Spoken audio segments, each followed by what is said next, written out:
నమస్కారం. నా పేరు శ్రీరామ్ శర్మ. మనము అపార్ట్మెంట్ కొందామని చెప్పేసి బిల్డర్లకేమో డబ్బులు ఇచ్చాము, అడ్వాన్స్ ఇచ్చాము, ఫుల్ పేమెంట్ చేసాము, అన్ టైంకి ఇవ్వలేదు. అప్పుడు ఏం చేయాలి? సివిల్ కోర్టుకి వెళ్ళి కేసు ఫైల్ చేయాలా?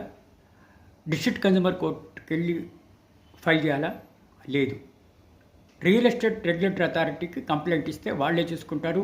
డబ్బులు తక్కువ అవుతాయి. అది కాకుండా టైం వేస్ట్ కాకుండా తొందరగా మనకి రిజల్ట్ వచ్చే అవకాశం ఉంది. ఇదే విషయాన్ని Uttar Pradesh real estate regulatory authority 250 మంది బిల్డర్ల పైన కఠిన శిక్షలు విధిస్తూ అడ్జుడికేషన్ ఆఫీసర్ని అమలుపరచమని పంపించింది. ఈ బిల్డర్లు ఫ్లాట్స్ కొనుక్కుని వారికి కంప్లీట్ చేసి హ్యాండ్ ఓవర్ చేయనందుకు అడ్జుడికేటింగ్ ఆఫీసర్ని పంపించి తగిన యాక్షన్ తీసుకోమని యూపీ రేరా ఆదేశించింది. రేరా కబ్జా పొజిషన్ ఫ్లాట్స్ కొనుక్కునే వారికి హ్యాండ్ ఓవర్ చేయమని ఆదేశాలు ఇస్తూ ఈ విధంగా తీర్పు ఇవ్వడం జరిగింది. రూల్ 24 ఆఫ్ యూపీ రేరా అనుసరించి అడ్జుడికేషన్ ఆఫీసర్ని సేల్ డీడ్ రిజిస్టర్ చేసి పొజిషన్ ఇవ్వడానికి తయారవుతున్నారు.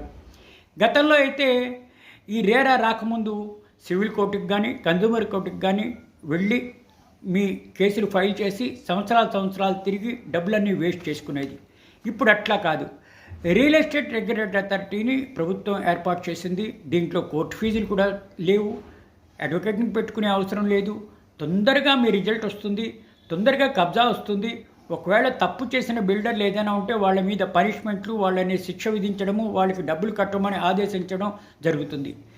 గతంలో లాగా ఇప్పుడు డిలే కాదు, గతంలో లాగా డబ్బులు వేస్ట్ చేసే అవసరం లేదు.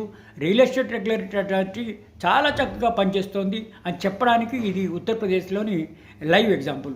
కాబట్టి మీరు ఏదైనా సరే రియల్ ఎస్టేట్ రెగ్యులేటరీ అథారిటీకి మీరు కంప్లైంట్ ఇస్తే గతంలో లాగా డిలే అవ్వకుండా తొందరగా రిజల్ట్ అయ్యే అవకాశం ఉంది అని చెప్పడానికి ఇది చక్కటి ఉదాహరణ. Thank you.